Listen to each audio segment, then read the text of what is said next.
The headline in my video is really controversial, considering that players such as Cole Palmer are actually having a very good season together with Nicholas Jackson when it comes to scoring goals.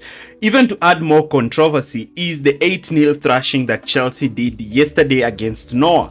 A very dominant performance, though I think Noah really had some lot of defensive mistakes in their game, but Chelsea really stamped their authority, and that was a different 11 compared to the 11 that plays in the Premier League. So what do I mean when I say Chelsea's attack is becoming weaker? Now, when you're looking at Chelsea attack, I only focus on this attack because of the midfield configuration, and this is the chance creation of the team. And when I'm talking about the chance creation, a lot of people are like, but that is Palmer's work. But no, Palmer has been a player who has been marked this season out of the game, and recently and also before, we've seen a midfield pivot of Lavia and Caicedo. So does it mean that I'm saying that Caicedo and Lavia are poor? No. Quite the contrary. These are two players that are actually Premier League proven, who are physical enough to help Chelsea in the Premier League. But looking at the results where this pivot has started, you can see that they have actually won 1 out of the 4 games, losing to Manchester City at home, losing to Liverpool at Anfield, and drawing away to Manchester United. And all these 3 games have one thing in common, and that is Chelsea not creating as much chances as they were doing. So does it mean that having Lavia and Caicedo makes Chelsea poor? I don't think so. Looking again at this graphic, you can see the expected goals, you can see the goals scored by each team, and you can see in the 4 highlighted games where we have started the midfield with Lavia and Caicedo, you can look at Chelsea's expected goals, and you realize automatically that Chelsea have not even had a +2 expected goal. The highest they've had is a 2-goal expected goal at Anfield, and again Chelsea did not manage to capitalize in this game. And also look at Chelsea's XGA. You can see it has improved, meaning that these 2 players are making Chelsea more solid. Now the problem comes with the fullback area, because Reece James, the club captain, is back into the team and is too good to be left on the bench. And now Maresca has to juggle between having Cucurella or Gusto. Now Gusto is better offensively than Cucurella, but Cucurella gives Chelsea that defensive balance. So what is actually happening at Chelsea? So before I even begin to answer this question, do not forget to like, share, and subscribe to this channel for more videos like this. So Chelsea recently, this has been Enzo Maresca's preferred starting 11. And the slight change is the position of Marc Cucurella, because he has been left out for Malo Gusto, but Maresca seems to be bringing him back. Now, is Maresca moving Chelsea to a more defensive-minded team in a way of trying to limit Chelsea's goals against, because Chelsea have been porous? Now, looking at how Chelsea have been playing, you notice one thing, that playing from the back has not been a problem for Chelsea, but it's actually where Chelsea actually just conceded a goal against Brighton. But generally, playing out from the back has not been a problem for Chelsea. They have actually played well. When you look at the times they have done that, they have been doing it well. And Caicedo and Lavia have been perfect in actually creating angles. They are press resistant in receiving the ball, and we've seen them moving simultaneously and also in a staggered fashion to receive the ball directly from the goalkeeper, using their physicality to shield the ball and using their dribbling ability to bypass their presser and actually move Chelsea forward.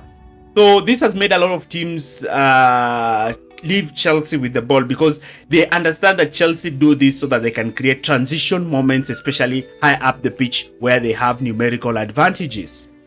But now the introduction of Reece James and Romeo Lavia in the team has created a tactical imbalance in attack.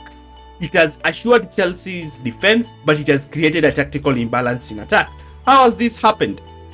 You see, Chelsea were playing with a box-shaped midfield, having their wingers starting out wide and having Nicholas Jackson holding the line, with Cole Palmer playing at the number 10. Now, Palmer was very effective in cutting in and shooting while operating from the right half space position. And Palma being so potent, being so dangerous, was so great playing in that right half space position, while Fernandes giving Chelsea that strength and ability down the left half space. Now Palma in this position could look to slipping balls to Jackson, slipping balls to Noni Madueke. But recently, Maresca has decided to push Palma down to the left, making Palma's stronger, dangerous foot look outwards, making that only Palma can play the ball to Neto or look to attack the byline and making crosses. And this is limiting Cole Palmer's overall performance in the team.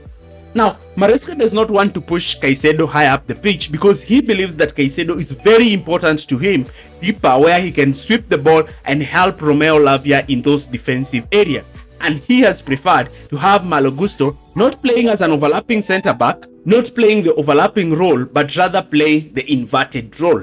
He wants Noni Madueke to play as a wide dribbler, but he wants Gusto to play much higher up the pitch, but playing in an inverted role, inverting him in the Rico Lewis position that Guardiola has been using Rico Lewis in that right half space position.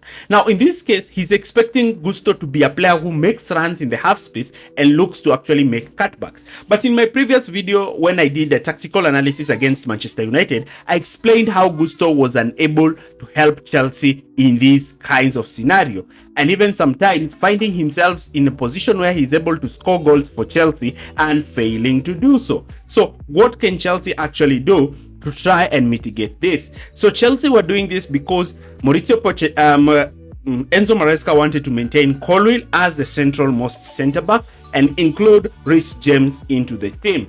Now, having this kind of setup allows him to have his ball-playing centre-back and his strongest midfield pivot just ahead of his defense and give him that tactical flexibility and strength.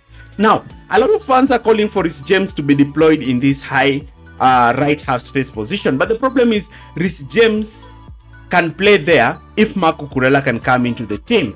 And now this is going to create problems because yes, you can decide to deploy Reece James there, but Reece James has been out the entire season with an injury, and Maresca's need is not to have Reece James playing up and down the pitch because he still understands that Reece James is susceptible to muscle injuries. Another thing, playing him at right back is not so great because Fofana is not a good central centre back player, and this is making Enzo Maresca settle in playing Reece James in that left-sided centre back role. Now, the questions that Chelsea fans are asking is, how is it that Chelsea are going to get the balance between the defense and the attack? Reece James is too good to be left out of the pitch. Gusto is so excellent to hold the right back position and play in that advanced position, though in the final third is not quite great. Maresca hinted that he would like to see both Palma and Felix playing in those pocket spaces. But the question is, who is going to play in that number 8 position? And some are even insinuating that Maresca is supposed to actually play Palma as a right winger and have, now this is having Palma playing as a right winger who is inverting while Gusto generates the width. And thus this now will have Noni Madueke out of the team. And this might allow Felix to play, but in preference, Nkunku should be the one to come in and play because Nkunku is an out and out number 10. So Maresca actually move to the direction where he will have to drop Noni Madueke, who has not performed, and bring in Christopher Nkunku and allow Palma to start as a right winger who actually inverts into that right half space position. Questions continue to remain for Enzo Maresca. Striking the balance to get the balance between attack and defense in this Chelsea team is one of the problems and the blessings that Enzo Maresca has to deal with when playing with his team. Lucky for him, he has the players, he has the resources, and he has the time to actually get the right balance for the team. He needs to get it quick because Chelsea will actually be facing one of the most physically imposing sides in Arsenal. I'm going to do a tactical preview on this game, talk about Arsenal, talk about what Chelsea expect from Arsenal, and actually give my predictions for that game. Sorry for the delay in production of this video. I know I have been quite held up to actually produce this video, but finally I have done so. Thanks for watching and see you again in the next video.